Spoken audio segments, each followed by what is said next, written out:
ದೇವರ ಪರಿಶುದ್ಧ ನಾಮಕ್ಕೆ ಸ್ತೋತ್ರ ಉಂಟಾಗಲಿ. ಅವಕಾಶ ಕೊಟ್ಟಂತ ದೇವರಿಗೆ ದೇವಸ್ಥಾನ ಸಲ್ಲಿಸ್ತೀನಿ. ಸಂತೋಷ ಇದ್ದೀರಾ? ಅಲ್ಲೆಲ್ಲೂಯಾ. ನಿಮ್ಮೆಲ್ಲರಿಗೂ ಚಿಕ್ಕವ್ರಿಗೂ ದೊಡ್ಡವರ ಪ್ರಯತ್ನ ಎಲ್ಲರಿಗೂ ಹೊಸ ವರ್ಷದ ಆರ್ಥಿಕ ಶುಭಾಶಯಗಳು ಅಡ್ವಾನ್ಸ್ ಆಗಿ. ಯಾಕಂದ್ರೆ ಇನ್ನು ಕೆಲವು ನಿಮಿಷ 20 ನಿಮಿಷ ಇದೆ. ಎಲ್ಲರಿಗೂ ಹೊಸ ವರ್ಷದ ಆರ್ಥಿಕ ಶುಭಾಶಯಗಳು. ನನ್ನ ಒಂದು ಸಾಕ್ಷಿ ಏನಪ್ಪ ಅಂದರೆ ಒಂದು ಹೊಸ ವರ್ಷ ಒಂದು ಸಾಕ್ಷಿ ಅನ್ನೋದೇ ಒಂದು ದೊಡ್ಡ ಕೃಪೆ ಆಗಿದೆ. ಅಲ್ಲಲ್ಲಿಯಾ. ನಮ್ಗೆ ಈ ವರ್ಷ ತುಂಬಾ ಒಂದು ಅನುಭವಗಳು ದೇವ್ರು ಕೊಟ್ಟಿದ್ದಾರೆ. ಅದು ಎಂತ ಅನುಭವ ಅಂದ್ರೆ ಅದು ವರ್ಣಿಸಕ್ಕಾಗೋದಿಲ್ಲ, ಹೇಳಕ್ಕಾಗೋದಿಲ್ಲ. ಅದನ್ನ ಒಂದು ಅನುಭವಿಸಿದ್ದೀನಿ. ನಾನು ನಿಮ್ಗೆಲ್ಲ ತಿಳಿದಂಗೆ ಸುಮಾರು ಒಂದು ಅಷ್ಟು ವರ್ಷನ ಒಂದು ಟಿವಿ ರಿಪೇರಿ ಮಾಡ್ತಿದ್ದೆ. 15 ವರ್ಷ ಟಿವಿ ರಿಪೇರಿ ಮಾಡ್ಕೊಂಡು ಕೆಲಸ ಮಾಡ್ತಿದ್ದೆ. ತಿಂಗಳು ಒಂದು 60,000 ಕಟ್ಟಿದ್ರು ನಮ್ಗೆ ಯಾವ್ದು ರೀತಿ ಒಂದು ದಿವಸ ಕಷ್ಟ ಅನ್ನಿಸ್ತಾ ಇರಲಿಲ್ಲ. ಕೆರೆ ನೀರನ್ನು ಕೆರೆ ಹಚ್ಚಿಲ್ಲ, ಅಲ್ಲಿ ಇಲ್ಲಿ ಹೆಂಗ ಬ್ಯಾಲೆನ್ಸ್ ಮಾಡಿದ್ರೆ ಒಂದು ದಿವಸ ಕಷ್ಟ ಅನ್ನೋದೇ ಇರಲಿಲ್ಲ. ದೇವ್ರ ಕೃಪೆಯಿಂದ ಈ ಒಂದು ಡಿಸೆಂಬರ್ಗೆ 1 ವರ್ಷ ಆಯಿತು. ಒಂದು ಕಾರ್ ತೊಗೊಂಡು ಕಾರ್ ಕೆಲಸ ನಿಮಗೆಲ್ಲ ಗೊತ್ತು, ಕಾರ್ ಕೆಲಸ ಮಾಡ್ತಾ ಇದ್ದೆ. ಆವಾಗ ಈ ಒಂದು ಕಾರ್ ಕೆಲಸ ಒಂದೊಂದು ದೇವ್ರು ನನಗೊಂದು ಪಾಠ ಕಲಿಸ್ಕೊಟ್ಟಿದ್ದಾರೆ. ಟಿವಿ ಕೆಲಸ ಮಾಡೋಕ್ಕಾರೆ ಕುಂಕಣ್ಣಕಂತರ ಮಲಗ್ಬಿಡ್ತಿದ್ದೆ. ಗೊರಕೆ ಒಂದು ಮೆಲ್ತಿಂಗ್ ಅಲ್ಲಾಡ್ಸೋ ಎದ್ದೇಳ್ತಾ ಇರಲಿಲ್ಲ. ಅಷ್ಟು ನಿದ್ದೆಯಲ್ಲಿ ದೇವ್ರೊಂದು ಬದಲಾಯಿಸಿದ್ರು. ಅನಿಬದವ್ರಿಗೆ ಗೊತ್ತು, ಕಾರ್ ಹೊಸ್ದಾಗಿ ಸೇರ್ಕೊಂಡು ಮಲಗಿದ್ದಾಗ ಕಾರ್ನೇ ಅಲ್ಲಾಡ್ಸಿದ್ರೆ ನನ್ನ ಹೆಸರು ಆಗಲಿಲ್ಲ. ಎಲ್ಲ ಡ್ರೈವರ್ ಬಂದು ಅಲ್ಲಾಡ್ಸಿದ್ರೆ ಹೆಸರಾಗಿಲ್ಲ. ಈಗ ಮುಟ್ಟೂರು ಎದ್ಬಿಡ್ತೀನಿ. ಆ ಥರ ದೇವ್ರು ಬದಲಾಯಿಸೋರು. ಸೆಕೆಂಡು, ಸುಮ್ಮನೆ ದುಡ್ಡು ಹೆಂಗೆ ಖರ್ಚು ಮಾಡ್ತೀವಿ, ದುಡ್ಡಿನ ಬೆಲೆ ಏನು ಅಂತ ದೇವ್ರು ತಿಳಿಯಪಡ್ತಾರೆ. ಸುಮ್ಮನೆ ಮಧ್ಯಾಹ್ನ ಊಟಕ್ಕೆ ಒಂದು 2,500-3 ಸಾವಿರ ಯಾರಾದ್ರೂ ಹೆಂಗಾದ್ರು ದುಡ್ಡು ಖರ್ಚು ಮಾಡಿದ ಆ ದುಡ್ಡಿನ ಬೆಲೆ ಏನು ಅಂತ ದೇವ್ರು ತಿಳಿಯಪಡಿಸೋರು. ವಿದ್ಯೆಯನ್ನು ದೇವ್ರು ಕಲಿಸೋರು. ಕಷ್ಟ ಅನ್ನೋದೇನು ಅಂತ ಆ ಕಷ್ಟದ ಮಧ್ಯೆ ನನ್ನ ಕರ್ಕೊಂಡೋಗಿ ಅನುಭವದಲ್ಲಿ ದೇವ್ರು ತೋರಿಸಿದ್ರು. ಕಷ್ಟ ಅಂತ ಗೊತ್ತಿತ್ತು, ಬಿಡು ಕಷ್ಟ ಆದ್ರೆ ಅಂಥ ಕಷ್ಟ ಅದು ಹೋದ್ಮೇಲೆ ನನಗೊಂದು ಅನುಭವ ಆಯಿತು. ಇದ್ರ ಮುಖಾಂತರ ತುಂಬ ದೇವ್ರು ಪಾಠ ಕಲಿಸಿದ್ರು.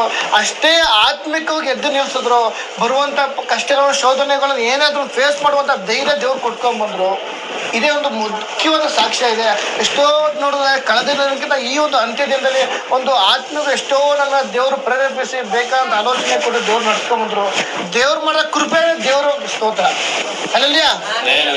ಆತನ ಕೃಪೆ ಹೇಳೋದಾದ್ರೆ ಆತ ಮಾಡೋ ಉಪಕಾರ ಹೇಳ್ಕೊಂಡ್ರೆ ಬೆಳಗ್ಗೆವರೆಗೂ ಆಗುತ್ತೆ. ಯಾಕಂದ್ರೆ 20 ನಿಮಿಷ ಆಯ್ತು, ಹೊಸ ವರ್ಷ ಹತ್ರ ಬರ್ತದೆ. ನಾವು ಒಂದು ವಾಕ್ಯವನ್ನು ಧ್ಯಾನಿಸೋಣ. ಸತ್ಯವೇದ ಎಲ್ಲರ ಹತ್ರ ಇದೆಯಾ? ಅಲ್ಲಲ್ಲಿಯಾ.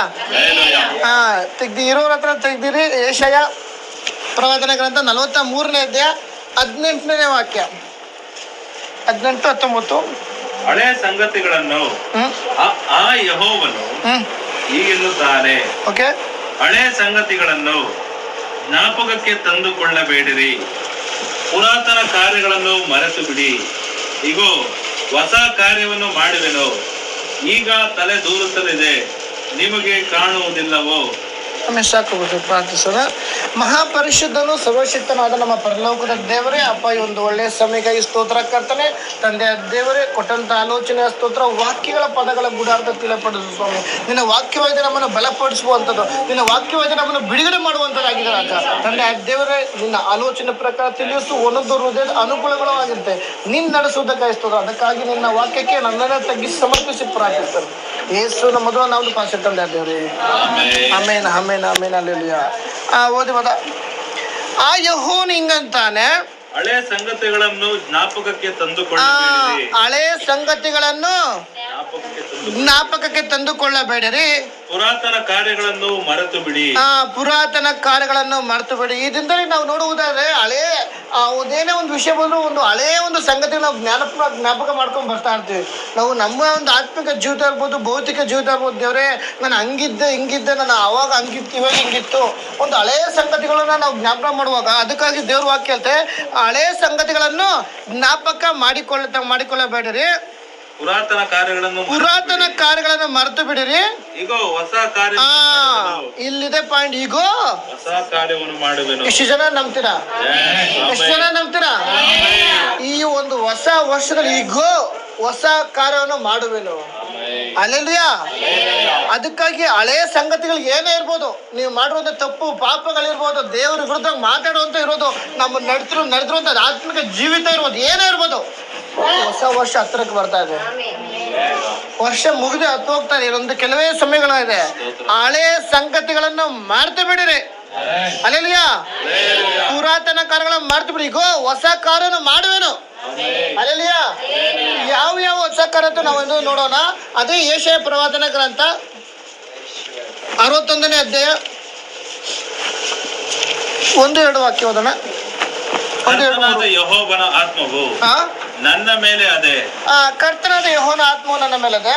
ಆತನು ನನ್ನನ್ನು ಬಡವರಿಗೆ ಶುಭ ವರ್ತಮಾನವನ್ನು ಸಾರುವುದಕ್ಕೆ ಅಭಿಷೇಕಿಸಿದನು.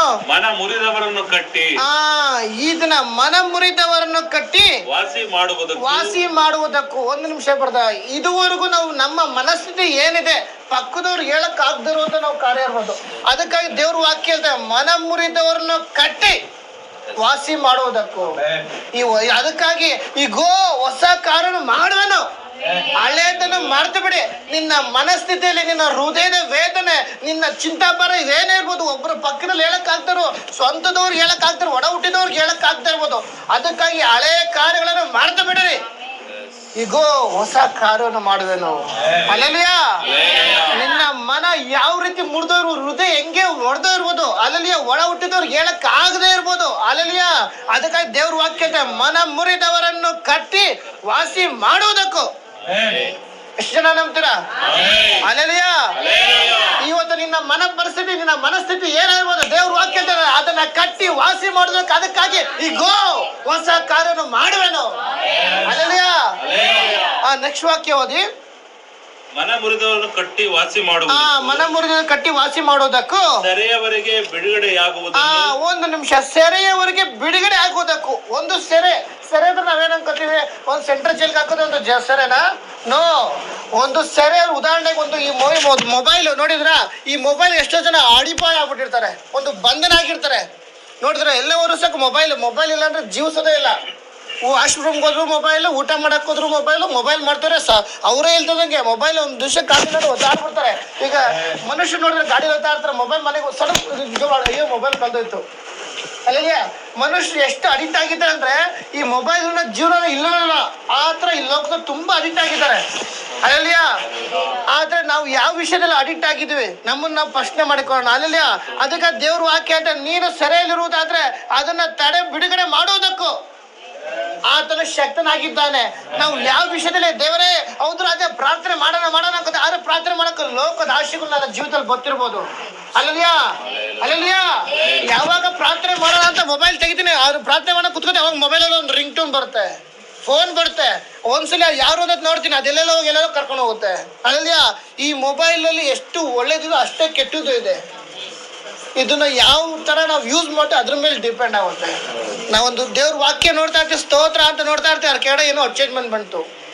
ಅವಾಗ ಏನಾಗುತ್ತೆ, ಮನುಷ್ಯ ಮೈಂಡ್ ಎಲ್ಲೆಲ್ಲೋ ಎಳ್ಕೊಂಡು ಹೋಗ್ತಾ ಇರುತ್ತೆ. ಈ ಮೊಬೈಲ್ಗೆ ಎಷ್ಟು ಅಡಿಕ್ಟ್ ಆಗಿದ್ದಾರೆ ಅಂದ್ರೆ ಇದು ಇಲ್ವೇ ಇಲ್ಲ. ಮೊಬೈಲ್ ಅಂಗಡಿ ನೋಡ್ರೆ ಅಲ್ಲಿ ಬಂದು ನಿಂತು ನಾವು ಸ್ಪೇರ್ ಇಲ್ಲ, ಅದು ಸ್ಪೇರ್ ತೊಗೊಂಡ್ರೆ ಮೊಬೈಲ್ ಅಂಗಡಿ ಪಕ್ಕದಲ್ಲೇ ನಿಲ್ತೇವೆ.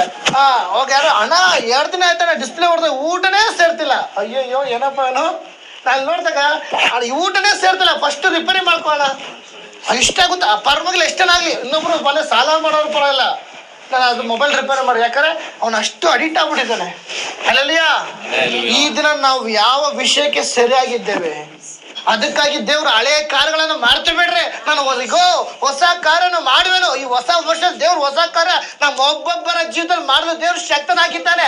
ಅದಕ್ಕಾಗಿ ಯಾವ ವಿಷಯದಲ್ಲಿ ನಾವು ಸೆರೆಯಲ್ಲಿದ್ದೇವೆ ಅದನ್ನ ನಾವು ಇದನ್ನ ಕಂಡಿಡ್ದು ದೇವ್ರೆ ಈ ಒಂದು ಸೆರೆಯ ವಿಷಯ ನನಗೆ ಬಿಡುಗಡೆ ಬೇಕು. ಅದಕ್ಕಾಗಿ ದೇವ್ರು ಹೇಳ್ತಿದ್ದಾರೆ, ಈಗೋ ನಾನು ಹೊಸ ಕಾರ್ಯನ ಮಾಡುವೆನು. ಎಷ್ಟು ಜನ ನಂಬ್ತೀರಾ?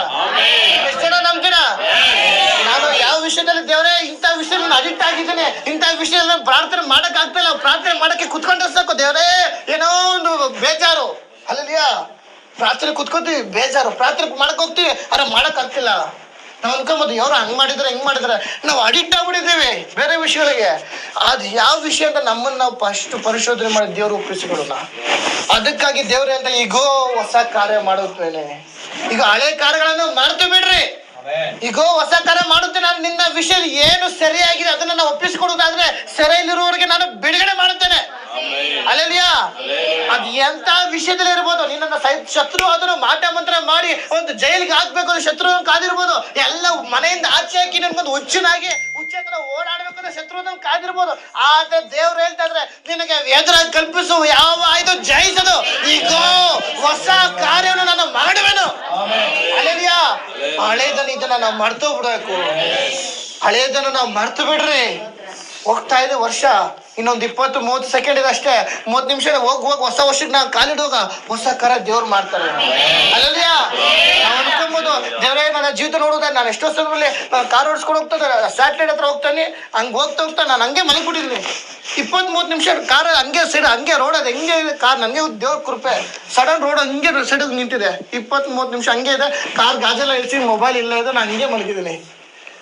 ಅದ್ರ ದೇವ್ರ ಕೃಪೆ ಆಗಿದೆ ಪ್ರಿಯ ದೇವರ ಮಕ್ಕಳೇ. ಎಂತೆಂಥ ಶತ್ರುನು ಕುತಂದ್ರ ದೇವ್ರು ಕಾಪಾಡ್ಕೊಂಡ್ ಬರ್ತಿದ್ದಾರೆ. ನೋಡೋದಾರ ಆ ಒಂದು ಸ್ಯಾಟಲೈಟ್ ಗುಡ್ದಳ್ಳಿ ಹತ್ರ ಮುಸ್ಲಿಮ್ಸ್ ರೋಡಲ್ಲಿ ಬಂದು ಸಿಂಗಲ್ ಸಿಕ್ಕ ಸಾಕು ಮೊಬೈಲ್ ದುಡ್ಡು ಕಿತ್ಕೊಳ್ಳೋ ಅಂತ ಕಾಯ್ತಾ ಇದ್ದಾರೆ. ಅಂತ ಸ್ಥಳದಲ್ಲೇ ನನ್ನ ಕಾರ್ ಎಲ್ಲ ಗಾಜಿಲ್ಸಿ ಆರಾಮಾಗಿ ಸೋತ್ರ ಅಂತ ಮಲಗಿದ್ದೀನಿ. ಹೋಯ್ತಿದ್ದವನು ಸ್ಯಾಟಲೈಟ್ ಬಾಪುಜಿ ನಿದ್ದೆ ತರಕ ಅವಾಗ ಇನ್ನೂ ಹೊಸ್ದಾಗಿ ಕಾರ್ ತಗೊಂಡಿದ್ದು, ನೆಲಮಂಗ್ಲೈನ್ ಮುಗಿಸ್ಕೊಂಡು ಎಲ್ಲ ಹೋಗ್ತಾ ಇದ್ದು ಕಂಪ್ನಿಗೆ ಹೋಗ್ತಾನೆ. ಹತ್ತತ್ರ ಬಾಪುಜಿನ ಹೋಯ್ತಾ ನಿದ್ದೆ ಫುಲ್ ಆಗೋಯ್ತು. ಸಿಗ್ನಲ್ ದಾಟೆ ಮಲಗ್ಬಿಡಿ ಕಾರ್ ಹೋಯ್ತಾನೆ ಐತೆ. ಮಲಗ್ಬಿಡಿ ಕಾರ್ ಹೋಗಿ ಕಟ್ಟು ದೇವ್ರ ಕೃಪೆಯಿಂದ ಹಿಂಗೆ ರೋಡ್ ಹಿಂಗೆ ಅಡ್ಡ ಲೈಟಾಗಿ ನಿಂತೈತೆ. ಆ ಸಮಯದಲ್ಲಿ ಹಿಂದೆ ಗಾಡಿ ಯಾವುದೂ ಇಲ್ಲ, ಲಾರಿಗಳು ಯಾವುದೂ ಇಲ್ಲ, ಮಧ್ಯರಾತ್ರಿ ಗಾಜಲ್ಲಿ ಇಲ್ದೈತೆ, ಮೊಬೈಲ್ ಹಂಗೆ ಸ್ಟ್ಯಾಂಡಲ್ಲೇ ಐತೆ, ನಾನು ಫುಲ್ಲು ನಿದ್ದೆಲಿದ್ದೀನಿ. ಇದೆಲ್ಲ ದೇವ್ರ ಕೃಪೆ ಆಗಿದೆ. ಅಲ್ಲಲಿಯ ಅಲ್ಲಲಿಯ ನಮ್ಮನ್ನ ನಾವು ಮೆಚ್ಚಿಸ್ಕೊಳ್ಳುವುದೇನಿಲ್ಲ. ಅದಕ್ಕಾಗಿ ದೇವ್ರ ವಾಕ್ಯ ಅಂತದ, ಈಗೋ ಹಳೆ ಕಾರ್ಗಳನ್ನ ಮಾಡ್ತಿರ್ಬೇಡ್ರಿ, ನಾನು ಈಗೋ ಹೊಸ ಕಾರನ್ನು ಮಾಡುವೆನು. ಅಲ್ಲಲಿಯ ನಿನ್ನ ಮನಸ್ಥಿತಿ ಹೆಂಗಿರೋದು, ಮನ ಮುರಿದರ ಕಟ್ಟಿ ವಾಸಿ ಮಾಡೋದಕ್ಕೂ, ಸೆರೆಯಲ್ಲಿರೋದಕ್ಕೆ ಬಿಡುಗಡೆ ಮಾಡೋದಕ್ಕೂ. ಅಲ್ಲಲಿಯ ನೆಕ್ಸ್ಟ್ ಬಂದಿಗಳಿಗೆ ಕದ ಕದ ತೆರೆಯುವುದಕ್ಕೂ ಪ್ರಸಿದ್ಧ ಪಡಿಸುವುದಕ್ಕೂ ಯೆಹೋವನು ನೇಮಿಸಿದ ಯಾವ ವರ್ಷ ಇದು? ಶುಭ ವರ್ಷ. ಹೇಳ್ರಿ, ದೇವರು ನನಗೆ ಶುಭ ವರ್ಷ ಕೊಟ್ಟಿದ್ದಾರೆ, ಶುಭ ವರ್ಷ ಕೊಟ್ಟಿದ್ದಾರೆ. ಅಲ್ಲಲಿಯ ಇಲ್ಲೇ ಇದ್ರಾ, ಮಲಗ್ಬಿಟ್ರ, ನಿದ್ದೆ ಬರೋದಿಲ್ಲ. ಅಲ್ಲಲಿಯ ಅಲ್ರಿ, ಅಲ್ಲಲಿಯ ಸ್ತೋತ್ರ. ದೇವರು ಬಲವಾದ ಕಾರ್ಯ ದೇವರು ಮಾಡಲು ಶಕ್ತನಾಗಿದ್ದಾನೆ. ವರ್ಷ ಮುಗೀತಾ ಇದೆ, ಹೊಸ ವರ್ಷಕ್ಕೆ ಕಾಲಿಡುವಾಗ ನಾವೇನೋ ಅನ್ಕೊಂಬೋದು, ಹೊಸ ವರ್ಷಕ್ಕೆ ಹೋಗುವಾಗ ನಮಗೆ ತಿಳಿದಾಗೆ ದೇವ್ರ ಕಾರ್ಯ ಮಾಡ್ತಾರೆ. ಇನ್ನು ನೆನಸಾದ ರೀತಿಯಲ್ಲಿ ಮನುಷ್ಯರು ಮುಖ ನೋಡ್ಬೋದು, ನನ್ನ ತಂದೆಯ ದೇವರು ನಿನ್ನ ಅಂತರಾದ ಹೃದಯ ನೋಡ್ತಾ ಇದ್ದಾರೆ. ಈ ಹೃದಯದಲ್ಲಿ ಎಷ್ಟು ನೋವು ತಿಂದಿದ್ಯಾ, ಎಷ್ಟು ಗೋಳಾಡಿದ್ಯಾ, ಎಷ್ಟು ಪ್ರಾರ್ಥಿಸಿದ್ಯಾ, ಎಷ್ಟು ಕಣ್ಣೀರಿಟ್ಟಿದ್ಯಾ. ಅದಕ್ಕಾಗಿ ದೇವ್ರು ಹೇಳ್ತದೆ, ಹಳೆಯ ಸಂಗತಿಗಳನ್ನ ಮರ್ತು ಬಿಡು, ಈಗೋ ನಾನು ಹೊಸ ಕಾರ್ಯವನ್ನು ಮಾಡುವೆನು. ಅಲ್ಲಲ್ಯ ನಿನ್ನ ಆತ್ಮಿಕ ಜೀವಿತ ಇವತ್ತು ಕಮ್ಮಿ ಆಗಿರ್ಬೋದು, ಆತ್ಮಿಕ ಜೀವಿತ ಪ್ರಾರ್ಥನೆ ಮಾಡೋಕ್ಕಾಗ ಬಿದ್ದವರು ಪರಿಸ್ಥಿತಿ ಇರ್ಬೋದು. ದೇವ್ರು ಈಗ ಹೊಸ ವರ್ಷದಲ್ಲಿ ಎದ್ದು ನಿಲ್ಸಿ ನಿನ್ನ ಸಂಕಟ ನಡೆಸು ಶಕ್ತನಾಗಿದ್ದಾರೆ. ಅಲ್ಲಲ್ಯ ಮುಂದೆ ಓದಿ. ನಮ್ಮ ದೇವರು ಮುಯಿ ತೀರಿಸುವ ದಿನ, ಇವುಗಳನ್ನು ಪ್ರಚುರಗೊಳಿಸುವುದಕ್ಕೂ. ಈ ಒಂದು ಹಿಂಗೆ ಈ ದಿನ ಏನಾಗ್ತಿದೆ, ಇದರ ಒಂದು ಹೊಸ ವರ್ಷ ನಾವು ಕಾಲಿಡುವಾಗ ಶುಭ ವರ್ಷ ಅಂತಲ್ಲಿ, ಇದು ಯೆಹೋವನು ನೇಮಿಸಿರುವ ಶುಭ ವರ್ಷ. ಅಲ್ಲಲ್ಲಿ ಎಷ್ಟು ಜನ ನಂಬ್ತೀರಾ? ಹೊಸ ವರ್ಷ ನನಗಾಗಿ ದೇವ್ರು ಇಟ್ಟಿದ್ದಾರೆ, ನನಗಾಗಿ ದೇವ್ರು ಕಾರ್ಯ ಮಾಡ್ತಾ ಇದ್ದಾರೆ, ನನಗಾಗಿ ದೇವ್ರು ನಡೆಸಲಿದ್ದಾರೆ. ಅದಕ್ಕಾಗಿ ಈಗ ಹೊಸ ವರ್ಷ ಹೊಸ ಕಾರ್ಯ ನಾವು ಮಾಡುವೇನು. ಅಲ್ಲಲಿಯಾ ಇನ್ನೊಂದು ವಿಷಯ ನಾವು ನೋಡೋಣ. ಲೂಕನ ಬರೆದ ಸುವಾರ್ತೆ ಅದೇ ವಿಷಯ 4ನೇ ಅಧ್ಯಾಯ 18-19 ಓದೋಣ. ಕರ್ತನ ಆತ್ಮವು ನನ್ನ ಮೇಲಿದೆ, ಆತನು ನನ್ನನ್ನು ಬಡವರಿಗೆ ಶುಭ ವರ್ತಮಾನವನ್ನು ಸಾರುವುದಕ್ಕೆ ಅಭಿಷೇಕಿಸಿದನು. ಸೆರೆಯವರಿಗೆ, ಮತ್ತೊಂದ್ಸಲ ಇಲ್ಲಿ ಬರೆಯಲ್ಪಟ್ಟಿದೆ, ಸೆರೆಯವರಿಗೆ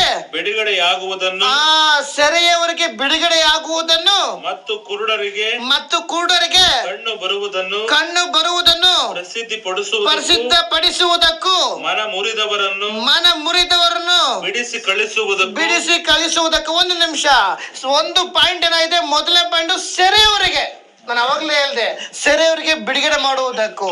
2ನೇ ಪಾಯಿಂಟ್ ಮತ್ತು ಕುರುಡರಿಗೆ ಕಣ್ಣು ಬರುವುದು. ಕಣ್ಣಿದ್ದು ಕುರುಡರ ಜೀವನ ಮಾಡ್ತಾ ಇದ್ದಾರೆ. ಎಷ್ಟೋ ಜನ ಕಣ್ಣು ದೇವ್ರು ಕೊಟ್ಟಿದ್ದಾರೆ, ಆದ್ರೆ ಕಣ್ಣಿದ್ರು ಕುರುಡರ ಜೀವನ ಮಾಡ್ತಾ ಇದ್ದಾರೆ. ಆ ವಿಷಯದ ದೇವ್ರು ಬದಲಾವಣೆ ಮಾಡ್ತಾ ಇದ್ದಾರೆ.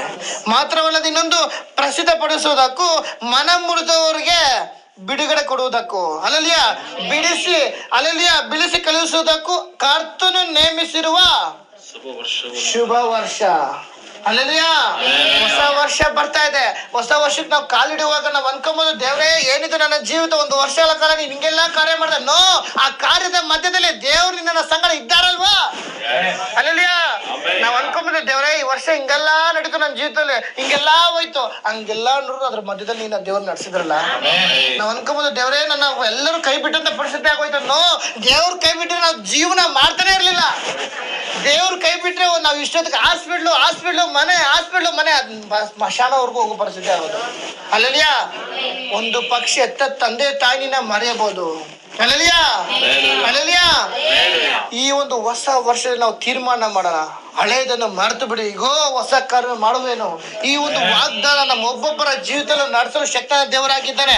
ಅಲ್ಲಲಿಯಾ, ಇನ್ನೊಂದು ನೋಡುವುದಾದ್ರೆ, ಶಿಲ್ಬೆ ಮೇಲೆ ಯೇಸು ಸ್ವಾಮಿ ಶಿಲ್ಬೆ ಹಾಕಿರ್ತಾರೆ, ಪಕ್ಕದಲ್ಲಿ ಏನ್ ಮಾಡ್ತಾರೆ, ಆ ಕಡೆ ಈ ಕಡೆ ಕಳ್ಳರು ಇರ್ತಾರೆ. ಅಲ್ಲಲಿಯಾ, ನೀನು ಕರ್ತ ನೇಮಿಸುವ ರಕ್ಷಕನಲ್ವೋ, ನೀನು ಕಾಪಾಡ್ಕೋ, ನನ್ನನ್ನು ಕಾಪಾಡೋ ಅಂತ ಏನ್ ಮಾಡ್ತಾನೆ, ಒಬ್ಬ ಕಳ್ಳ ಏನ್ ಮಾಡ್ತಾನೆ, ಯೇಸು ಸ್ವಾಮಿನ ಹೀಯಾಳಿಸ್ತಾನೆ.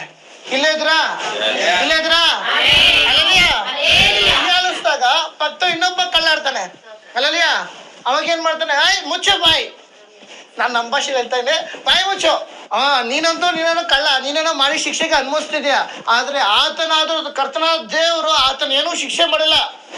ಶಿಕ್ಷೆ ಮಾಡಿದ್ರು ಆತ ನೀನು ಇವತ್ತು ಅಪಮಾನ ಪಡಿಸಿ ನಿನ್ಗೆ ಇದಾಗ್ತಿಲ್ವ ಅಂತ ಅನ್ನೋ ಕಳ್ಳನ್ ಗದರಿಸ್ತಾನೆ. ಅವಾಗ ಅಲ್ಲಿ ಯೇಸು ಸ್ವಾಮಿನ ಪ್ರಾರ್ಥಿಸ್ತಾನೆ, ಅಲ್ಲೊಂದು ಬೇಡ್ತಾನೆ. ಅದೊಂದು ವಾಕ್ಯ ಓದೋಣ ಬೇಗ. ಲೂಕನ ಬರೆದ ಸುವಾರ್ತೆ 23:42 ವಾಕ್ಯ.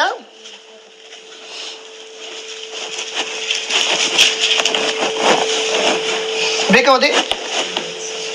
ಯೇಸುವೆ, ನೀನು ನಿನ್ನ ರಾಜ್ಯವನ್ನು ಪಡೆದವನ. ಇಲ್ಲಿ ದೇವ್ರ ಹತ್ರ ಪ್ರಾರ್ಥಿಸ್ತಾನೆ, ಗೋಳಾಡ್ತಾನೆ, ಯೇಸುವೆ ನೀನು ನಿನ್ನ ರಾಜ್ಯವನ್ನು ಪಡೆಯುವುದವನಾಗಿ ಬರುವಾಗ ನನ್ನನ್ನು ನೆನೆಸಿಕೋ ಅಂದನು. ಅಲ್ಲಲಿಯಾ, ಇಲ್ಲಿ ದೇವರ ಸನ್ನಿಧಿಯಲ್ಲಿ ಅಂತ ಒಂದು ಶಿಲುಬೆಯಲ್ಲಿ ಅವನೇನಾಗ್ತಾನೆ, ತೂಗಾಡ್ತಾ ಇದ್ದಾನೆ. ಅವನೊಬ್ಬ ಕಳ್ಳ ಆಗಿದ್ದಾನೆ, ಒಬ್ಬ ಪಾಪಿ ಆಗಿದ್ದಾನೆ, ದುಷ್ಕರ್ಮಿ ಆಗಿದ್ದಾನೆ. ಅವನು ದೇವ್ರ ಸನ್ನಿಧಿ ಪ್ರಾರ್ಥಿಸ್ತಾ ಇದ್ದಾನೆ. ಇನ್ನೊಬ್ಬ ಏನ್ ಮಾಡ್ತಾ, ನೀನು ದೇವರಲ್ವಾ, ಅಲ್ಲಲಿಯಾ ನೀನು ರಕ್ಷಕ, ನಿನ್ನನ್ನು ರಕ್ಷಿಸಕೋ, ಅಲ್ಲಲಿಯಾ ನಮ್ಮನ್ನು ರಕ್ಷಿಸು, ಬರಬೇಕಾದ ಕ್ರಿಸ್ತವ ನಿನ್ನಲ್ಲವೋ, ಏನ್ ಮಾಡ್ತಾನೆ, ಈ ಆಳಿಸ್ತಾ ಇದ್ದಾನೆ.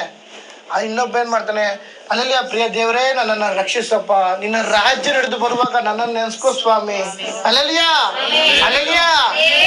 ಅವನ ಪ್ರಾರ್ಥನೆ, ಅವನ ಗೋಳಾಟವನ್ನು ದೇವರು ಕೇಳಿ ನೆಕ್ಸ್ಟ್ ಅಲ್ಲೇ ಮರುತ್ತರ ಕೊಟ್ಟರು. ಅದಕ್ಕೆ ಯೇಸು ಮುಂದೆ ಓದಿ ಬಿಡ್ದ. ಅದಕ್ಕೆ ಯೇಸು ಈ ಹೊತ್ತೆ ನನ್ನ ಸಂಗಡ, ಅದಕ್ಕೆ ಯೇಸು ಈ ಹೊತ್ತೆ ನನ್ನ ಸಂಗಡ ಪರದೇಶಿಯಲ್ಲಿರುವೆ ಎಂದು ನಿನಗೆ ಸತ್ಯವಾಗಿ ಹೇಳುತ್ತೇನೆ. ಹಲ್ಲೆಲೂಯಾ, ಇವತ್ತು ನಮ್ಮ ಪ್ರಾರ್ಥನೆ, ನಮ್ಮ ಗೋಳಾಟ ದೇವ್ ಕೇಳಿದಾರ? ಅಲ್ಲದೆ ಅದಕ್ಕಾಗಿ ಹಳೆಯದನ್ನು ಮಾಡ್ತಾ ಬಿಡ್ರಿ. ಈಗ ನಾನು ಹೊಸ ಕಾರ್ಯವನ್ನು ಮಾಡುವೆನು.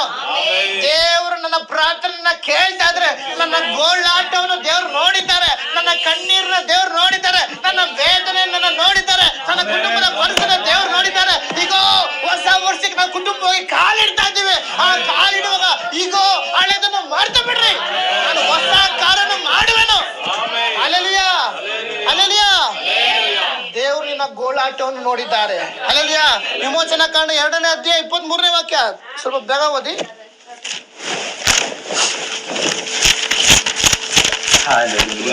2:23ನೇ ವಾಕ್ಯ. ಈ ಮೇರೆಗೆ ಬಹಳ ದಿನಗಳು ಕಳೆದ ಮೇಲೆ, ಈ ಮೇಲೆಗೆ ಫುಲ್ ಓದ್ಬಿಡ, ಬಹಳ ಓದಿ, ಫುಲ್ಲಾಗಿ ಓದಿ ಬೇಗ. ಅದೇ 23. ಈ ಮೇರೆಗೆ ಬಹಳ ದಿನಗಳು ಕಳೆದ ಮೇಲೆ ಐಗುಪ್ತ ದೇಶದ ಅರಸನು ಸತ್ತನು. ಐಗುಪ್ತ ದೇಶದ ಅರಸನು ಸತ್ತನು. ಇಸ್ರಾಯೇಲರು ತಾವು ಮಾಡಬೇಕಾದ ಬಿಟ್ಟಿ ಕೆಲಸಕ್ಕಾಗಿ ನಿಟ್ಟುಸಿರು ಬಿಟ್ಟು ಗೋಳಾಡುತ್ತಾ ಇದ್ದರು. ಆ ಗೋಳು ದೇವರಿಗೆ ಮುಟ್ಟಿತು. ಏನಾಯ್ತು? ಇದುವರೆಗೂ ನಾವು ಯಾವ ವಿಷಯದಲ್ಲಿ ಒಂದು ಬಿಟ್ಟಿ ಕೆಲಸ ಮಾಡ್ಕೊಂಡು ಗೊತ್ತಿತ್ತು. ಶತ್ರು ಆದವನು ಕಾಯ್ತಾ ಇದ್ದಾನೆ, ನಿನ್ನ ಪ್ರಾರ್ಥನೆ ಮಾಡ್ಬೇಕು ಅದನ್ನ ಮೊಣಕಾಲು ಹಾಕುವಾಗೆ ನಿನಗೆ ಮೊಣಕಾಲು ನಾವು ನಿನ್ನ ಪ್ರಾರ್ಥನೆ ಮಾಡುವಾಗಲೇ ಪ್ರಾರ್ಥನೆ ಮಾಡಕ್ಕಾಗದೆ ನಿದ್ದೆ ಬರ್ತಾ ಇದೆ. ಅದು ಶತ್ರುವಿನ ಎಲ್ಲಾ ಬಿಟ್ಟಿ ಕೆಲಸನ ಇದ್ರ ದೇವರು ತೆಗೆದಾಕಿ ನಿನ್ನ ಗೋಳಾಟ ನೋಡುವಾತನಾಗಿದ್ದಾನೆ. ಹಲ್ಲೆಲೂಯಾ.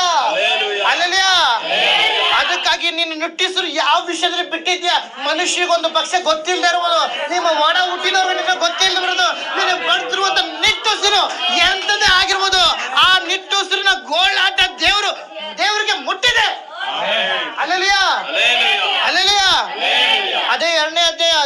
ವಾಕ್ಯ 3ನೇ ಅಧ್ಯಾಯ 7ನೇ ವಾಕ್ಯ ಬನ್ನಿ. ಅದೇ ಅಧ್ಯಾಯದಲ್ಲಿ. ಆಗ ಯೆಹೋವನು ಐಗುಪ್ತ ದೇಶದಲ್ಲಿರುವ ಇಲ್ಲಿದೆ ಪಾಯಿಂಟ್. ಐಗುಪ್ತ ದೇಶದಲ್ಲಿರುವಂತ ಏನಂತ ಬರ್ತಿದೆ? ಏನಂತ? ನನ್ನ ಜನರ. ಹಲ್ಲೆಲೂಯಾ. ನೀವೊಂದು ಪಕ್ಷ ಒಂದು ವೇದನೆಯಲ್ಲಿ, ಕಷ್ಟದಲ್ಲಿ, ದುಃಖದಲ್ಲಿ ಇರುವಾಗ ನಿಮ್ಮ ಸ್ವಂತದವ್ರು ನೀನ್ ಯಾರೋ ನಾನ್ ಯಾರೋ ಅನ್ಬೋದು. ಅರೆ ನನ್ನ ತಂದೆ ದೇವರು ಪರಲೋಕವನ್ನು ತ್ಯಜಿಸಿ ಭೂಮಿಗೆ ಬರುವಾಗ ನಮ್ಮ ತಪ್ಪು ಪಾಪಗಳಿಗೋಸ್ಕರ ಆತನ ಯಜ್ಞವಾಗಿದ್ದಾನೆ ಅಂದ್ರೆ ನಮ್ಮನ್ನು ಯಾವ ಮಟ್ಟಿಗೆ ಪ್ರೀತಿ ಮಾಡ್ತಾ ಇದ್ದಾರೆ. ಅದಕ್ಕಾಗಿ ನನ್ನ ಜನರ ದುರಾವಸ್ಥೆಯನ್ನು ನೋಡಿದ್ದೇನೆ. ಅಲ್ಲಿ ನೋಡಿದ್ದೇನೆ ಅಂತಿಲ್ಲ, ನೋಡಿದ್ದೇನೆ. ಆ ವಾಕ್ಯ ಓದುವಾಗ ಅದು ಒಂದು ಸಂತೋಷ. ಹಲ್ಲೆಲೂಯಾ. ನನ್ನ ಜನರ ದುರಾವಸ್ಥೆಯನ್ನು ನೋಡಿದ್ದೇನೆ. ಹಲ್ಲೆಲೂಯಾ. ಹಲ್ಲೆಲೂಯಾ. ನಿನ್ನ ದೇವ್ರು ಕರೆದಿದ್ದಾರೆ, ಹೊಸ ವರ್ಷಕ್ಕೆ ನಿನ್ನನ್ನು ಆರಿಸ್ಕೊಂಡಿದ್ದಾರೆ ಅಂದ್ರೆ ನಿನ್ನ ಮೇಲೆ ಒಂದು ಉದ್ದೇಶ ದೇವರಿಗೆ, ನಿನ್ನ ಕುಟುಂಬದ ಮೇಲೆ ಒಂದು ಉದ್ದೇಶ ಇದೆ. ಹಲ್ಲೆಲೂಯಾ. ನಮ್ಮ ಮಕ್ಕಳ ಮೇಲೆ ದೇವರು ಉದ್ದೇಶ ಇಟ್ಟಿದ್ದಾರೆ, ನನ್ನ ಕುಟುಂಬದ ಮೇಲೆ ದೇವರು ಉದ್ದೇಶ ಇಟ್ಟಿದ್ದಾರೆ, ನನ್ನ ಜೀವಿತದ ದೇವರು ಉದ್ದೇಶ ಇಟ್ಟಿದ್ದಾರೆ. ಈ ಹೊಸ ವರ್ಷಕ್ಕೆ ದೇವರ ಉದ್ದೇಶ ನೆರವೇರಬೇಕು ಅಂದ್ರೆ ಈಗ ಹಳೆಯ ಸಂಗತಿಗಳನ್ನ ಮಾಡ್ತಾ ಬಿಡು, ಹೊಸ ಕಾರ್ಯನ ನಾನು ಮಾಡುವೇನು. ಹಲ್ಲೆಲೂಯಾ. ಹಲ್ಲೆಲೂಯಾ. ಅದಕ್ಕಾಗಿ ನನ್ನ ಜನರ ದುರಾವಸ್ಥೆಯನ್ನು ನೋಡಿದ್ದೇನೆ. ಹಲ್ಲೆಲೂಯಾ. ಮುಂದೆ ಓದಿ. ಬಿಟ್ಟಿ ಮಾಡಿಸುವವರ ವಿಷಯದಲ್ಲಿ ಅವರು ಇಟ್ಟ ಮೊರೆಯು ನನಗೆ ಕೇಳಿಸಿತು. ಮುಂದೆ ಓದಿಸಿ. ಅವರ ದುಃಖವನ್ನೆಲ್ಲ ನಾನು ಬಲ್ಲೆ. ಇಲ್ಲಿ ಇದುವರೆಗೂ ಯಾವ ವಿಷಯದಲ್ಲಿ ಬಿಟ್ಟಿ ಆಗಿ ಬಿಟ್ಟಿತ್ತು ನಮಗ್ ಗೊತ್ತಿಲ್ಲ. ಆದ್ರೆ ದೇವ್ರ ವಾಕ್ಯ ಹೇಳ್ತಿದೆ, ಬಿಟ್ಟಿ ಮಾಡಿಸುವವರ ವಿಷಯದಲ್ಲಿ. ಹಲ್ಲೆಲೂಯಾ. ಅವರು ಇಟ್ಟ ಮೊರೆಯನ್ನು ನನಗೆ ಕೇಳಿಸಿತ್ತು. ಹಲ್ಲೆಲೂಯಾ. ದೇವರೇ, ಈಗ ಒಂದು ಅಂತ್ಯದಲ್ಲಿ ಕೆಲವೇ ಸಮಯಗಳಲ್ಲಿ ನಾವು ಒಪ್ಪಿಸಿಕೊಡ್ರಿ. ದೇವರೇ, ನನ್ನ ಗೋಳಾಟವನ್ನು ನೀನು ಕೇಳ್ತಾ ಇದ್ಯಾ? ಹೊಸ ವರ್ಷ ಕಾಲಿಡುವಾಗ ಈಗ ಹೊಸ ಕಾರ್ಯನ ಮಾಡುವೇನು ಅಂತ ಹೇಳಿದ್ದೇವ್ರೆ. ನಾನು ಒಂದು ಕಟ್ಟಲ್ಪಟ್ಟ ಅವಸ್ಥೆಯಲ್ಲಿರುವಾಗ ನನ್ನನ್ನು ನೀನು ಬಿಡಿಸು ಸ್ವಾಮಿ. ಒಪ್ಪಿಸಿಕೊಡ್ರಿ ಎಲ್ಲರೂ. ಪ್ರತಿಯೊಬ್ಬರು ಒಪ್ಪಿಸಿಕೊಡುವಾಗ ದೇವರು ನಿಮ್ಮ ಒಬ್ಬೊಬ್ಬರ ಜೀವನದಲ್ಲಿ ಕಾರ್ಯ ಮಾಡಲು ಶಕ್ತನಾಗಿದ್ದಾನೆ. ಇರುವಂತ ಕೆಲವೇ ನಿಮಿಷ, ಕೆಲವೇ ಸೆಕೆಂಡ್ ಎಲ್ಲರೂ ಬಾಯಿ ತೆರೆದು ಪ್ರಾರ್ಥಿಸಿದೆ. ಯಾವುದೋ ವಿಷಯದಲ್ಲಿ ನಾನು ತಿಳಿಯದೆ ತಪ್ಪು ಮಾಡಿದ್ದೇನೆ, ನಾನು ಪಾಪದಲ್ಲಿ ಮಾತಾಡಿದ್ದೇನೆ, ಕೆಟ್ಟದಾಗಿ ಮಾತಾಡಿದ್ದೇನೆ, ಇತರನ ನಿಂದಿಸುವಾಗಿ ಮಾತಾಡಿದ್ದೇನೆ, ದೇವ ವಿರುದ್ಧವಾಗಿ ಗುಣಗುಟ್ಟಿದ್ದೇನೆ, ಸಭೆಗೆ ವಿರುದ್ಧವಾಗಿ ಗುಣಗುಟ್ಟಿದ್ದೇನೆ, ಸೇವಕರ ವಿರುದ್ಧವಾಗಿ ಮಾತಾಡಿದ್ದೇನೆ, ದೇವರ ವಿರುದ್ಧವಾಗಿ ನಾನು ಮಾತಾಡಿದ್ದೇನೆ. ದೇವರೇ, ನನ್ನ ಕ್ಷಮಿಸು ಸ್ವಾಮಿ. ಹಲ್ಲೆಲೂಯಾ. ಒಪ್ಪಿಸಿಕೊಡ್ರಿ ಎಲ್ಲರೂ. ನೀವು ಪೂರ್ಣ ಹೃದಯದಿಂದ ಪ್ರಾರ್ಥನೆ ಮಾಡುವಾಗ ನಿಮ್ಮನ್ನ ನಡೆಸುವಾತನಾಗಿದ್ದಾನೆ. ಸ್ತೋತ್ರ. ಒಂದು ವರ್ಷ ಕಾದ ದೇವರಿಗೊಂದು ಹಲ್ಲೆಲೂಯಾ ಹೇಳೋಣ.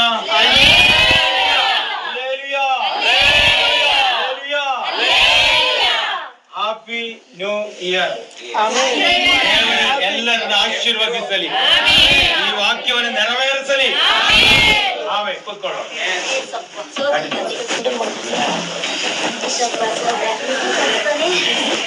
ಹಲ್ಲೆಲೂಯಾ. ಸಂತೋಷವಾಗಿದ್ದೀರಾ? ಹೊಸ ವರ್ಷಕ್ಕೆ ಬಂದೇ ಬಿಟ್ಟು ಹೌದಲ್ವಾ? ಎಷ್ಟು ಜನ ಸಂತೋಷ. ಈ ಸಮಯ ಕಾಣದ ಅನೇಕ ಜನರು ಇದ್ದಾರೆ. ಅಲ್ಲೆಲ್ಲ ಹೌದಲ್ವಾ? ನಾವು ಆದ್ರೂ ದೇವ್ರ ದೃಷ್ಟಿಯಲ್ಲಿ ಭಾಗ್ಯವಂತರು. ಅಲ್ಲಲ್ಯಾ, ನಾವು ಆದ್ರೂ ದೇವರ ದೃಷ್ಟಿಯಲ್ಲಿ ಭಾಗ್ಯವಂತರು. ದೇವ್ರು ಹೊಸ ವರ್ಷದಲ್ಲಿ ಹೊಸ ಕಾರ್ಯ ಮಾಡ್ತಾರಲ್ವಾ? ಎಷ್ಟು ಜನ ನಂಬ್ತೀರಾ? ಹೌದಲ್ವಾ? ಅಲ್ಲಲ್ಯಾ. ಅದಕ್ಕಾಗಿ ತನ್ನ ಜನರ ದುರಾವಸ್ಥೆ ನೋಡಿದ್ದೇನೆ. ಇದುವರೆಗೂ ನಿಮ್ಮ ವರ್ಷದಲ್ಲಿ, ನಿಮ್ಮ ಒಂದು ಹಳೆಯ 24ನೇ ವರ್ಷದಲ್ಲಿ ಎಷ್ಟು ದುರಾವಸ್ಥೆ ಇತ್ತು, ಎಷ್ಟು ಕಣ್ಣೀರಿತ್ತು, ಎಷ್ಟು ಗೋಳಾಟ ಇತ್ತು, ಅವೆಲ್ಲದ್ರಿಂದ ದೇವ್ರು ತೆಗೆದುಹಾಕಿದ್ದಾರೆ. ಅದಕ್ಕಾಗಿ ದೇವ್ರ ವಾಕ್ಯ, ಈಗೋ ಹಳೆಯ ಸಂಗತಿಗಳನ್ನು ಮಾಡ್ತಾ ಬಿಡ್ರಿ, ನಾನು ಹೊಸ ಕಾರ್ಯವನ್ನು ಮಾಡುವೇನು. ಅಲ್ಲಲ್ಯಾ, ಅಲ್ಲಲ್ಯಾ. ದೇವ್ರ ಹತ್ರ ಪ್ರಾರ್ಥಿಸುವಾಗ ನಿಮ್ಮ ಪ್ರಾರ್ಥನೆ ಕೇಳುವಾತನಾಗಿದ್ದಾನೆ. ನಾವು ಅನ್ಕೋಬಹುದು, ದೇವ್ರೇ ನನ್ಗೆ ವಯಸ್ಸಾಗೋಯ್ತಪ್ಪ, ನಾನು ಪ್ರಾರ್ಥನೆ ಮಾಡಕ್ಕಾಗುತ್ತೋ ಬರುತ್ತೋ ಇಲ್ವೋ. ನೋ, ದೇವ್ರಿಗೆ ಲಿಮಿಟ್ ಇಲ್ಲ, ವಯಸ್ಸಿನ ಲಿಮಿಟ್ ಇಲ್ಲ. ಹೌದಲ್ವಾ? ಹಲ್ಲೆಲೂಯಾ. ನಾವು ಅನ್ಕೋಬಹುದು ಇನ್ನೊಂದು, ದೇವ್ರೇ ಅವರು ಶ್ರೀಮಂತರು, ನಾನು ಬಡವರು. ದೇವ್ರು ಅದನ್ನು ನೋಡಲ್ಲ, ಬಡವ ಶ್ರೀಮಂತ ನೋಡಲ್ಲ. ನಿನ್ನ ಹೃದಯದ ವೇದನೆ ಏನಂತ ದೇವ್ರಿಗೆ ಗೊತ್ತು. ಹಲ್ಲೆಲೂಯಾ. ಯಾಕಾಗಿ ದೇವರ ಯೋಜನೆ ನಿನ್ನ ಮೇಲಿದೆ. ಅದಕ್ಕಾಗಿ ಈಗೋ ಹೊಸ ಕಾರ್ಯ ನಾನು ಮಾಡುವೇನು. ಹಲ್ಲೆಲೂಯಾ. ಇದುವರೆಗೂ ನೀನು ಯಾವ ವಿಷಯದಲ್ಲಿ ಕಟ್ಟಲ್ಪಟ್ಟಿದ್ದೆ ಅವೆಲ್ಲ ದೇವ್ರಿಗೆ ಗೊತ್ತು. ನಿನ್ನ ವಯಸ್ಸಾಗಿದೆ ನಾ ಕುತ್ಕೊಳ್ಳೋದಕ್ಕಲ್ಲ. ಆ ವಯಸ್ಸಲ್ಲೂ ಸಹ ನೀನು ಪ್ರಾರ್ಥನೆ ಮಾಡುವಾಗ ನಿನ್ನ ಪ್ರಾರ್ಥನೆ ದೇವ್ರು ಕೇಳ್ತಾರೆ. ದೇವರೇ ನನ್ ವಿದ್ಯಾಭ್ಯಾಸ ಬರೋನು ನಿನ್ನ ಕಣ್ಣೀರಿಂದ 2 ಪ್ರಾರ್ಥಿಸು, ಆ ನಿನ್ನ ಪ್ರಾರ್ಥನೆ ದೇವ್ರು ಕೇಳುವಾತನಾಗಿದ್ದಾನೆ. ದೇವರೇ ನನ್ನ ಹತ್ರ ಹಣಕಾಸಿಲ್ಲ, ನಿನ್ನ ಹತ್ರ ಗಂಜಿ ಇದೆಯಾ, ಬಿರಿಯಾನಿ ಇದೆ, ಅದು ಬೇಕಿಲ್ಲ. ನಿನ್ನ ಒಂದು ಕಣ್ಣೀರಿನ ವೇದನೆ ದೇವ್ರು ನೋಡುವಾತನಾಗಿದ್ದಾನೆ. ಯಾಕಾಗಿ ನಿನ್ನ ಮೇಲೆ ದೇವರ ಉದ್ದೇಶ ಇದೆ. ನಾನು ಇಂಥ ವಿಷಯದಲ್ಲಿ ಇಂಥ ಕಂಪ್ನಿ ಕೆಲಸ ಮಾಡ್ತಾ ಇದ್ದೀನಿ, ಎಲ್ಲರೂ ನನ್ನ ಹತ್ರ ಮಾತಾಡ್ತಾ ಇಲ್ಲ. ಕೆಲವು ಸಂದರ್ಭ ನಮ್ಮನ್ನ ಚುಚ್ಚಿ ಮಾತಾಡ್ತಾರೆ. ನೋ, ಒಬ್ರು ಚುಚ್ಚಲಿ ಬಿಡ್ಲಿ, ನಾವು ನಿನ್ನ ಸಂಗಡ ಇರುವೇನೋ. ಈಗ ಹಳೆ ಸಂಗತಿಗಳನ್ನು ಮಾಡ್ತಾ ಬಿಡು, ಹೊಸ ಕಾರ್ಯವನ್ನು ಮಾಡುವೇನೋ. ನಮ್ಮ ಭವಿಷ್ಯದ ವಿಷಯದಲ್ಲೇ ಇರ್ಬೋದು, ಕುಟುಂಬದ ಆರ್ಥಿಕ ವಿಷಯದಲ್ಲೇ ಇರ್ಬೋದು, ಆರೋಗ್ಯದ ವಿಷಯದಲ್ಲೇ ಇರ್ಬೋದು, ದೇವರು ಈಗ ಹೊಸ ಕಾರ್ಯವನ್ನು ಮಾಡುತ್ತೇನೆ. ಯಾಕಾಗಿ ಒಬ್ಬೊಬ್ಬರ ಮೇಲೆ ದೇವರ ಉದ್ದೇಶ ಇಟ್ಟಿದ್ದಾರೆ. ಒಬ್ಬೊಬ್ಬರ ಮೇಲೆ ದೇವರ ಉದ್ದೇಶ ಅದು ನೆರವೇರ್ಬೇಕಾಗುತ್ತೆ. ಅಲ್ಲೆಲಿಯಾ ಅಲ್ಲೆಲಿಯಾ ನಂಬೂರಲ್ಲಿ ಅಲ್ಲೆಲ್ರಿ ಅನ್ರಿ. ಆಮೇಲೆ ಈ ಶಬ್ದ ದೇವರು ಇಷ್ಟಪಡ್ತಾ ಇದ್ದಾರೆ. ಅಲ್ಲೆಲಿಯಾ ನಾವು ಸಂತೋಷವಾಗಿ ಹುಮ್ಮನಸ್ಸಿಂದ ಹೋಗುವಾಗ ದೇವರು ಕಾರ್ಯ ಮಾಡೋ ಶಕ್ತನಾಗಿದ್ದಾರೆ. ಹೌದಲ್ಲ? ನಾವು ಹತ್ರ ಹೋಗಿ ಏನೋ ಒಂದು ವಿಷಯ ನಾವು ಮಾತಾಡ್ಬೇಕು ಅಂದ್ರೆ, ಆ ಬ್ರದರ್ ಹೆಂಗಿದೆ ಅಂದ್ರೆ ಏನ್ ಮಾಡ್ತಾರೆ, ಇವ್ನು ಯಾರ ಪ್ಯಾದೆ ತರ ಬಂದಂಗೆ ಊಟ. ಉದಾಹರಣೆಗೆ ಏನೋ ಒಂದು ಉದಾಹರಣೆ ಎದುರುಗಡೆ ಬರ್ತಾರೆ, ಆಕ್ಟಿವ್ ಬರ್ತಾರೆ, ಅವರು ಏನೋ ದುಃಖದಲ್ಲಿ ಮಾತಾಡಕ್ ಬರ್ತಾರೆ. ಉದಾಹರಣೆ ನೀವೇ ಇರ್ತೀರ, ಇಲ್ಲಿ ಒಂದು ಕಂಪ್ನಿಲಿ ಕೆಲಸ ಮಾಡ್ತಾ ಇರ್ತೀರ, ಇಲ್ಲ ಇದ್ರಾ ಇದ್ದೇ ಬರ್ತಿದ್ಯಾ? ನೀವೊಂದು ಕಂಪ್ನಿಲಿ ಕೆಲಸ ಮಾಡ್ತಾ ಇದ್ರ, ನಿಮ್ಮ ಸ್ನೇಹಿತ ಇಲ್ವಾ ನಿಮ್ಮ ತುಂಬಾ ಒಂದು ತಿಳಿದಿರೋ ಒಬ್ಬ ವ್ಯಕ್ತಿ ಹತ್ರ ಬಂದು, ನೋಡು ಬ್ರದರ್, ನೋಡು ಸಿಸ್ಟರ್, ನನ್ಗೆ ಇಂಥ ಆಯ್ತು, ಇಂಥ ಪರಿಸ್ಥಿತಿ, ಅವ್ರು ಕಣ್ಣೀರಿಂದ ಮಾಡ್ತಾ ಇರ್ತಾರೆ. ಅವಾಗ ಹಂಗೆ ಮಾತಾಡ್ಬೇಕಾರೆ ಕಣ್ಣೀರಿಂದ ಮಾಡ್ರೆ ಅವ್ರಿಗೇನಾಗ್ತದೆ, ಇನ್ನೂ ಸ್ವಲ್ಪ ಚುಚ್ಚು ಮಾತಾಡಂಗ ಆಗತ್ತೆ, ಆಡ್ಕೊಳಂಗ ಹತ್ರ ಆಗ್ಬಿಡುತ್ತೆ. ಅವ್ರ ಮನ್ಸು ಪೂರ್ತಿ ಹೇಳಕ್ ಬಂದ್ರು ಹೇಳಕ್ಕಾಗಲ್ಲ. ಮನಸ್ಸು ಹೌದಾ, ದೇವ್ರನ್ನ ಸಂಗಡ ಧೈರ್ಯವಾಗಿರು, ದೇವ್ರನ್ನ ನಡೆಸ್ತಾರಲ್ದಾಗ ಆಗ ಅವ್ರಿಗೆ ದುಃಖದಿಂದ ಬರೋಕು ಒಂದು ಧೈರ್ಯ. ಅಲ್ಲಲ್ಲಿಯಾ ಅದಕ್ಕಾಗಿ ಹಳೆ ಕಾರ್ಯಗಳನ್ನ ಮಾಡ್ತಾ ಬಿಡ್ರಿ ಅಂತ ದೇವ್ರ ವಾಕ್ಯ ಹೇಳುವಾಗ, ಯಾಸ್ ನಾನು ಅಂಗೀಕರಿಸ್ತೇನೆ, ನಾನು ಹೊಸ ಕಾರ್ಯ ನನ್ನ ಜೀವಿತ ದೇವ್ರು ಮಾಡ್ತಾರೆ. ಯಾಕಾಗಿ ನನ್ನ ಮೇಲೆ ದೇವರ ಉದ್ದೇಶ ನೆರವೇರುತ್ತೆ. ಅಲ್ಲಲ್ಲಿಯಾ ದೇವರ ಉದ್ದೇಶ ನಮ್ಮ ಮೇಲಿದೆ. ಅಲ್ಲಲ್ಲಿಯಾ ಅಲ್ಲಲ್ಲಿಯಾ ಯಾಕಂದ್ರೆ ಮೋಶೆನ ಹತ್ರ ಬಂದು ಎಲ್ಲರೂ ನನ್ಗೆ ಒಂದು ನಾನ್ ವೆಜ್ ಬೇಕು ಅಂತ ಜನಗಳು ಬಂದು ಕೇಳ್ರು, ಹೌದಲ್ವಾ? ಅವಾಗ ದೇವ್ರ ಹತ್ರ ಪ್ರಾರ್ಥನೆ ಮಾಡ್ತಾನೆ, ದೇವರೇ ಜನಗಳು ನಾನ್ ವೆಜ್ ಕೇಳ್ತಾವ್ರು, ನಾನು ಏನು ಮಾಡ್ಲಿ? ದೇವ್ರು ಕೊಡು ಅಂತಾರೆ. ಕೊಡು ಅಂದ್ರೆ ಅವಾಗ ಏನ್ ಹೇಳ್ತಾನೆ, ಇವ್ರಿಗೆಲ್ಲ ಅವಾಗ ಸಮುದ್ರ ಹಿಡ್ಕೊಂಡ್ರು, ಯಾವ ಮೀನು ಸಾಲಲ್ಲ ಹೆಂಗಿದ್ದು ಅಂದಾಗ ದೇವ್ರು ಅವನ್ನ ಕಳ್ಸಿದ್ಯಾರು? ದೇವ್ರು, ಹೌದಲ್ವಾ? ದೇವ್ರು ಕಳ್ಸದ್ಮೇಲೆ ಆ ಕೆಲಸ ದೇವ್ರು ಮಾಡೇ ಮಾಡ್ತಾರೆ. ಒಂದು ಕಂಪ್ನಿ ನಮ್ಮನ್ನ ಕೆಲ್ಸಕ್ಕೆ ದೇವ್ರು ಕಳ್ಸದ್ಮೇಲೆ ಆ ಕಂಪ್ನಿಲಿ ಎಷ್ಟೇ ಕಷ್ಟ ಬರ್ಬೋದು, ಎಷ್ಟೇ ಅಪಮಾನ ಬರ್ಬೋದು, ಎಷ್ಟೇ ದುಃಖ ಬರ್ಬೋದು, ಅದ್ರ ಮಧ್ಯೆ ದೇವ್ರು ನಡೆಸ್ತಾರೆ. ಅಲ್ಲಯ್ಯ ನಮ್ಮ ಕುಟುಂಬದಲ್ಲಿ ದೇವ್ರ ವಾಕ್ಯ, ನಾನು ಕಟ್ಟಿದ್ದನ್ನು ಯಾರು ತೆರಲಾರ, ನಾನು ತೆರೆದನ್ನು ಯಾರು ಮುಚ್ಚಲಾರರು. ಒಂದು ಕುಟುಂಬನ ದೇವ್ರು ಕಟ್ಟಿದ್ಮೇಲೆ ಅದಕ್ಕೆ ಅದ್ರ ಮಧ್ಯದ ಶತ್ರುವನ್ನು ಎಷ್ಟೇ ಬಿರುಕುಂಟು ಮಾಡಕ್ ಕಾಯ್ತಾ ಇರ್ತಾನೆ.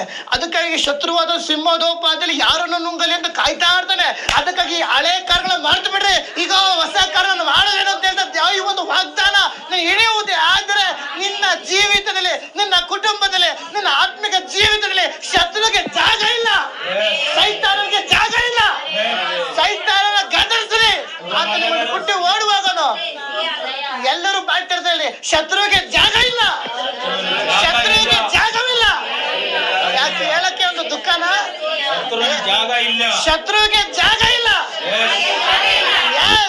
ನೀವು ಒಬ್ಬೊಬ್ಬರು ಅಭಿಷೇಕಿಸಲ್ಪಟ್ಟ ಕುಟುಂಬವಾಗಿದೆ. ದೇವರ ಉದ್ದೇಶ ನಿಮ್ಮ ಒಬ್ಬೊಬ್ಬರ ಮೇಲಿದೆ, ದೇವರ ವಾಗ್ದಾನ ನಿನ್ನ ಮೇಲಿದೆ, ದೇವರ ಚಿಂತನೆ ನಿನ್ನ ಕುಟುಂಬದಲ್ಲಿದೆ, ದೇವರ ದರ್ಶನ ಒಬ್ಬೊಬ್ಬರ ಜೀವನದ ದೇವರು ನೆರವೇರಿಸಲು ಶಕ್ತನಾಗಿದ್ದಾರೆ. ಈಗ ಹಳೆ ಸಂಗತಿಗಳನ್ನ ಮಾಡ್ತಾ ಬಿಡ್ರಿ, ಹೊಸ ಕಾರ್ಯ ಮಾಡುವೇನು. ಅಲ್ಲಲ್ಲಿಯಾ ಅಲ್ಲಲ್ಲಿಯಾ ಒಂದೆರಡು ವಿಷಯ ಹೇಳ್ತೀನಿ. ಉದಾಹರಣೆಗೆ ದಾವಿದನು ಅರಣ್ಯದಲ್ಲಿ ಏನ್ ಮಾಡ್ತಿದ್ದ, ಕುರಿ ಕಾಯ್ತಿದ್ದ, ಹೌದಲ್ವಾ? ಕುರಿ ಕಾಯ್ದ ಏನ್ ಮಾಡ್ದ, ಅರಸನಾಗಿ ಮಾಡ್ದ. ಅರಸನ ಮಾಡಿದ ದೇವರ ಉದ್ದೇಶ ಅವನ ಮೇಲಿತ್ತು. ಅಲ್ಲಲ್ಲಿಯಾ ಅಲ್ಲಲ್ಲಿಯಾ ಕೆಂಪು ಸಮುದ್ರನ ವಿಭಾಗ ಮಾಡ್ಬೇಕಾರೆ ಜನಗಳಿಗೋಸ್ಕರ ಮಾಡಿದ್ರ, ದೇವ್ರ ಉದ್ದೇಶ ಅಲ್ಲಿ ನೆರವೇರ್ಬೇಕಾಗಿತ್ತು. ಅಲ್ಲಲ್ಲಿಯಾ ಯೋಸೇಫನ ತಗೊಂಡು ಬಾವಿಗೆ ಹಾಕ್ಬಿಟ್ರು, ಪ್ರಧಾನ ಮಂತ್ರಿಯಾಗಿ ಮಾಡ್ರು, ದೇವರ ಉದ್ದೇಶ ಅಲ್ಲಿ ನೆರವೇರ್ಬೇಕಾಯ್ತು. ಈ ಹೊಸ ವರ್ಷ ದೇವ್ರ ಉದ್ದೇಶ ನೆರವೇರುವಂತ ಕಾರ್ಯ ಬರ್ತದೆ.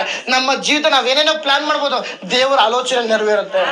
ಕಡೆದಾಗಿ ಒಂದೇ ಒಂದು ವಾಕ್ಯ, ಯೆರೆಮೀಯ 29:11 ವಾಕ್ಯ, ಒಂದೇ ಒಂದು ವಾಕ್ಯ ಓದಿ, ನಾನು ಕುತ್ಕೊಳಕ್ ಇಷ್ಟಪಡ್ತೀನಿ. ಓದಿ 29:11.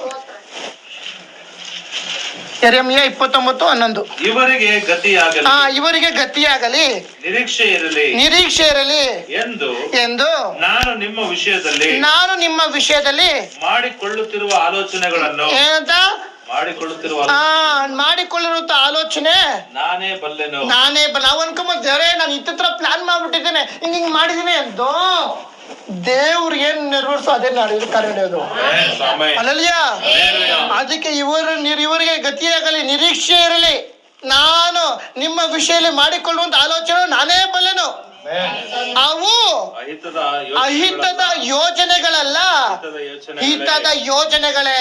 ಅಲೆಲಿಯಾ, ಅಲೆಲಿಯಾ. ದೇವರ ಯೋಜನೆ ನಮ್ಮ ಮೇಲಿದೆ, ದೇವರ ಯೋಜನೆ ನನ್ನ ಮೇಲಿದೆ. ಎಷ್ಟು ಜನ ನಂಬ್ತೀರಾ? ಆಮೇಲೆ ನಂಬುವ ಜೀವಿತ ದೇವ್ರ ಮಾತ್ಕಾರ ಮಾಡ್ತಾರೆ. ಈ ವಾಕ್ಯದ ಮುಖಾಂತರ ನಿಮ್ಮೆಲ್ಲರನ್ನು ಆಶೀರ್ವದಿಸಲಿ. ಮತ್ತೊಂದು ಬಾರಿ ಹೊಸ ವರ್ಷದ ಆರ್ಥಿಕ ಎಲ್ಲರಿಗೂ ಶುಭಾಶಯಗಳು. ಅವಕಾಶ ಕೊಟ್ಟಾದ ದೇವರು ದೇವಸ್ಥಾನಕ್ಕೆ ವಂದನೆ ಸಲ್ಲಿಸುತ್ತೆ. ಆಮೇಲೆ